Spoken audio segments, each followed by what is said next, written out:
A transição do período embrionário para o período fetal é muito importante no desenvolvimento humano.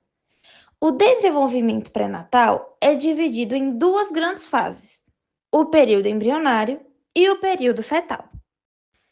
O período embrionário vai da fertilização até aproximadamente a oitava semana de gestação.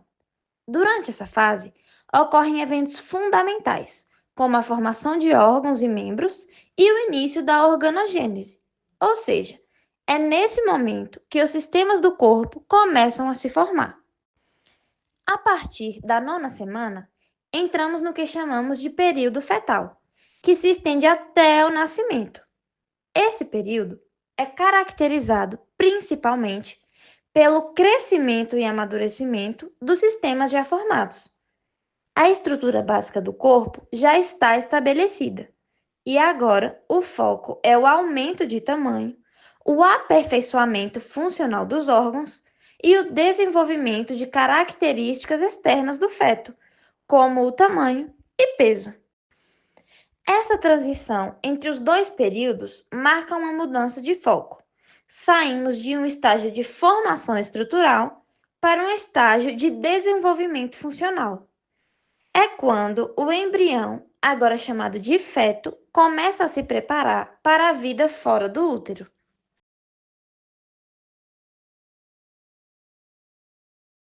As principais características do desenvolvimento do bebê na nona semana de gestação são a cabeça do bebê, que equivale à metade do seu tamanho, os olhos, que estão bem separados, e as pálpebras, que continuam a se formar e cobrir seus olhos. Pequenos botões de dente, que estão se transformando nos dentes de leite, começam a se desenvolver dentro da gengiva. A cauda embrionária desaparece e o bebê começa a parecer mais com uma pessoa pequena. As mãos e os pés se tornam semelhantes a ramos e os dedinhos das mãos e dos pés ficam mais visíveis, assim como os lóbulos das orelhas e a ponta do nariz. As articulações dos ombros, tornozelos, punhos do bebê já funcionam, ajudando o bebê a se mexer livremente dentro do saco amnioático. O meu objetivo é explicar sobre o desenvolvimento do sistema nervoso central e periférico durante a nona semana do desenvolvimento embrionário. Na nona semana, o encéfalo continua seu crescimento rápido. Ele se diferencia em três grandes regiões: prosencéfalo, mesencéfalo e robencéfalo. Essas regiões vão dar origem ao cérebro, ao tronco encefálico e ao cerebelo. Também se formam os ventrículos cerebrais e o canal central da medula espinhal, que fazem parte do sistema ventricular. A cabeça do embrião é desproporcionalmente grande, representando cerca de metade do corpo. Isso ocorre porque o sistema nervoso central está em intensa expansão. A neurogênese é o processo de formação dos neurônios. Ela começa com a multiplicação de neuroblastos a partir da zona ventricular do tubo neural. Esses neuroblastos migram para outras camadas, onde se diferenciam em neurônios e células de glia. Na nona semana, a sinaptogênese, ou seja, a formação de sinapses, já começa de maneira rudimentar. As primeiras conexões nervosas surgem principalmente dos neurônios motores, que começam a formar sinapses com músculos, por meio das chamadas placas motoras.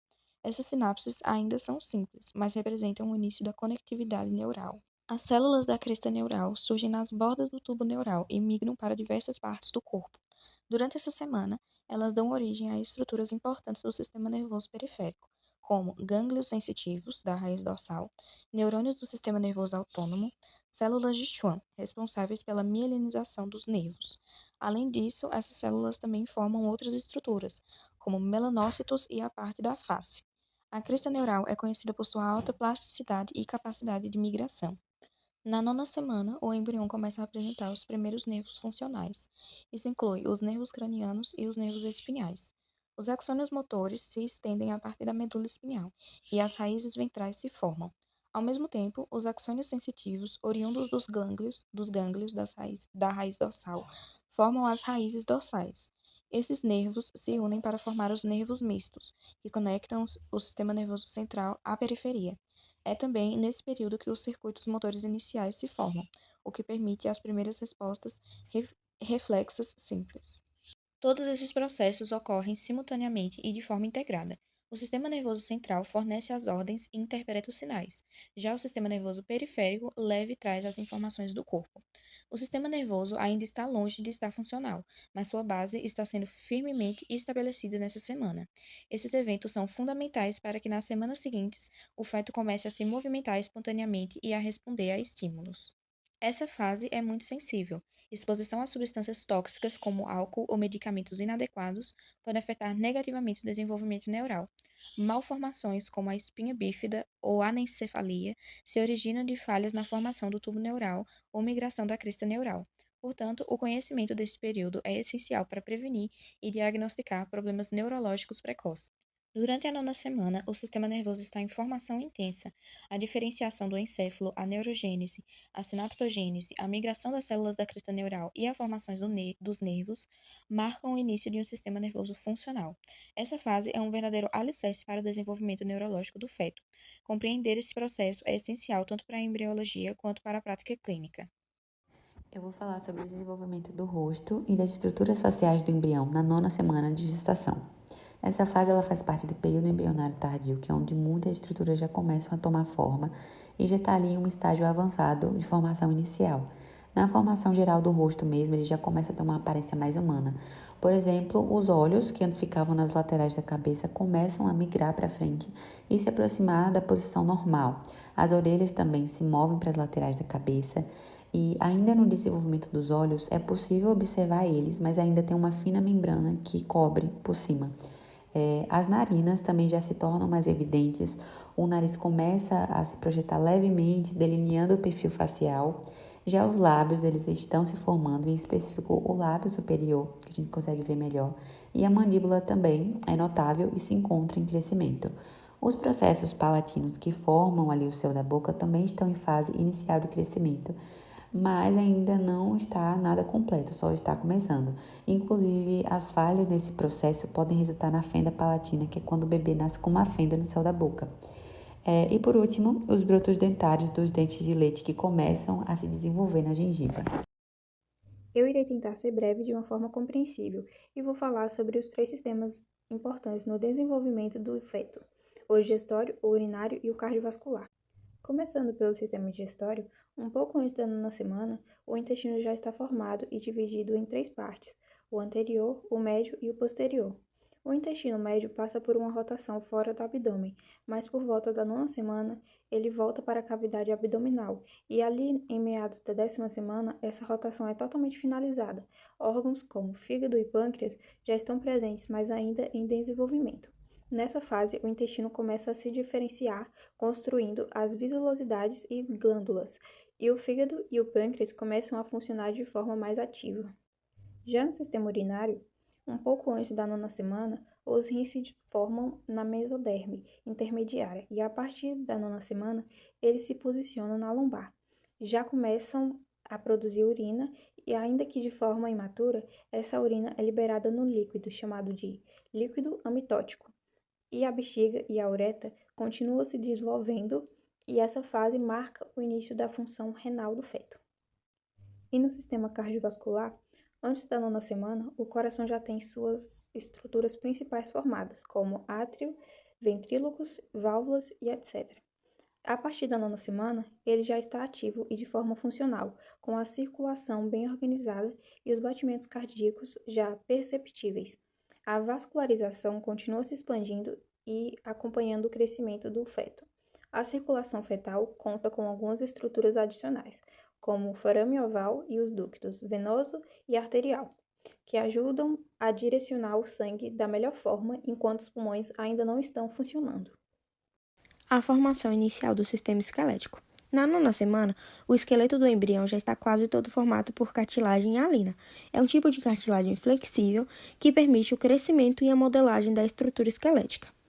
A sua origem deriva do mesoderma, especificamente do esclerótomo, que forma a maior parte do esqueleto axial, como as vértebras e as costelas.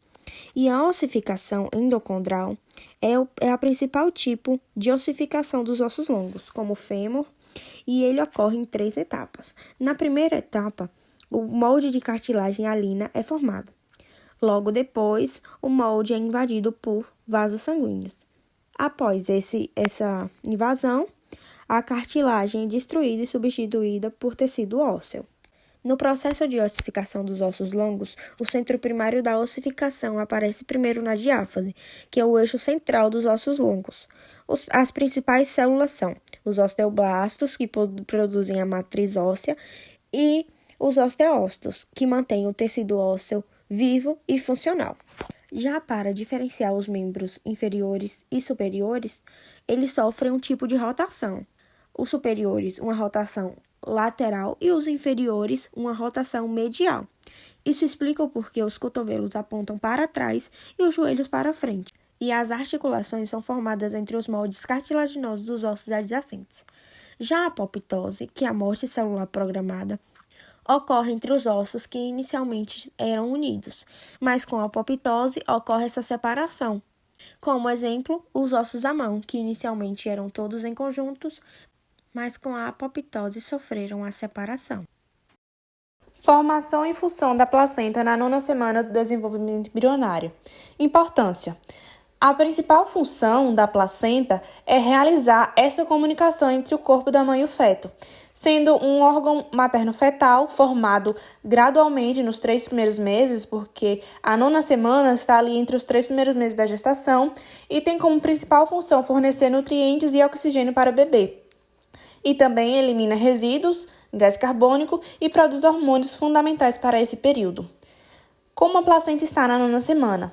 Já está bem formada, funcional e está funcionando como órgão de troca entre a mãe e o feto. Os nutrientes e os anticorpos também passam da mãe para o embrião e também pode produzir hormônios importantes como HCG, progesterona, estrogênios e HPL. Funções da placenta: trocas metabólicas, trocas de nutrientes, eliminação de excretas fetais, entre outras. Da mesma forma, que a placenta fornece nutrientes ao bebê, ela também pode remover resíduos produzidos pelo feto. Fornece também a proteção imunológica ao bebê, além de regular o sistema imunológico materno e promover um ambiente mais saudável para o bebê. Curiosidades e aspectos clínicos. Na 9ª semana do desenvolvimento, a placenta já pode ser observada na ultrassonografia e o feto depende 100% da placenta. Tem uma curiosidade muito interessante, é que a placenta ela pode se desenvolver nos primeiros meses em um ritmo mais acelerado, podendo ultrapassar temporariamente o peso do feto. Só que mais tarde o feto cresce mais rapidamente e tudo fica em ordem. O desenvolvimento genital e a determinação sexual são processos interligados que definem o sexo do indivíduo desde o início da vida embrionária. A determinação sexual é primeiramente genética, com o cromossomo Y, contendo o gene SRY, desencadeando a diferenciação para o sexo masculino. O desenvolvimento genital, por sua vez, envolve a diferenciação dos órgãos genitais interno e externo, influenciados por hormônios como a testosterona. Movimentos fetais iniciais na 9ª semana de desenvolvimento. Os movimentos fetais são os primeiros sinais funcionais do sistema nervoso em desenvolvimento. Eles começam de forma espontânea e refletem a maturação neuromuscular precoce. Os primeiros movimentos ocorrem entre a 8ª e 9ª semana de gestação, quando o embrião já tem alguma diferenciação muscular e atividade neural básica. Esses movimentos são reflexos involuntários ainda não coordenados pelo cérebro, mas sim pela medula espinhal. Esses movimentos não são sentidos pela mãe. A única forma de detectá-los é por meio de ultrassonografia transvaginal, ou 4D, que permite visualizar flexões e extensões do corpo e movimentos simples dos membros. Esses movimentos são fundamentais porque estimulam a diferenciação muscular, promovem o desenvolvimento das articulações, favorecem a formação de conexões neuromusculares e indicam que o sistema nervoso está se desenvolvendo normalmente. A ausência de movimentos pode ser um sinal de alteração neurológica, genética ou musculares graves, como a artrogripose, que é uma condição rara onde o bebê nasce com várias articulações rígidas, que pode ser causada por problemas neuromusculares, genéticas ou por falta de movimento no útero, mas que pode ser reversível por meio de tratamento como fisioterapia, órteses e cirurgias para melhorar a mobilidade. Os movimentos fetais da 9ª semana são um marco importante na embriogênese, embora ainda não sejam percebidos pela mãe, têm um papel essencial na formação do sistema musculoesquelético e neurológico do feto. A importância da 9ª semana no diagnóstico pré-natal. Nesse momento da gestação, é crucial que a mãe tenha um pré-natal adequado, Por quê?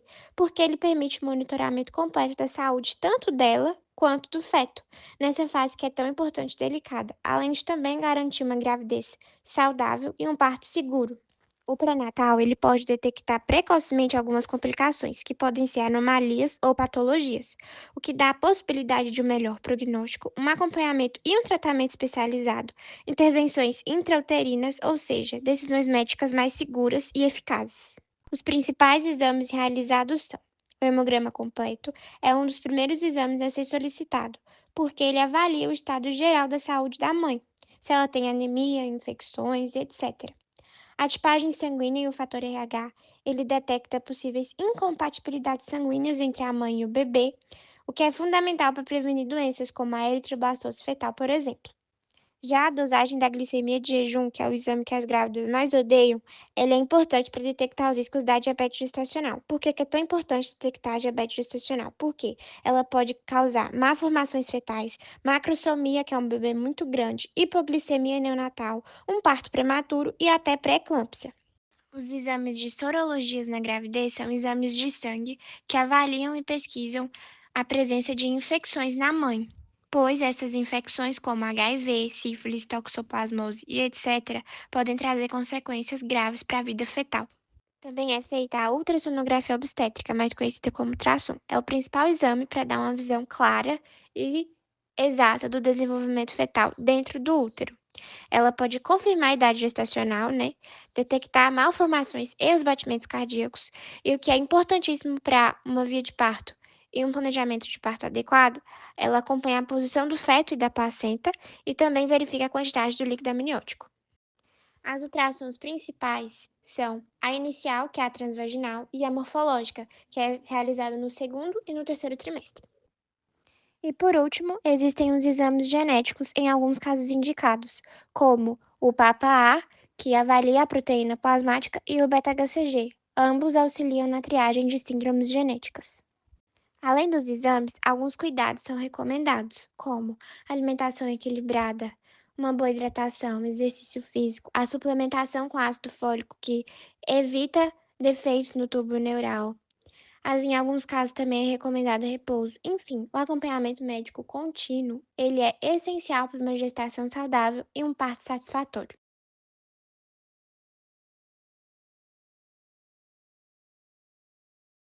Bom, e essa foi a nossa apresentação sobre a nona semana do período embrionário. Compreender essa fase é essencial, não só do ponto de vista biológico, mas também para reforçar a importância do acompanhamento médico adequado e da responsabilidade com a vida que está se formando. Muito obrigada pela atenção e boa noite a todos.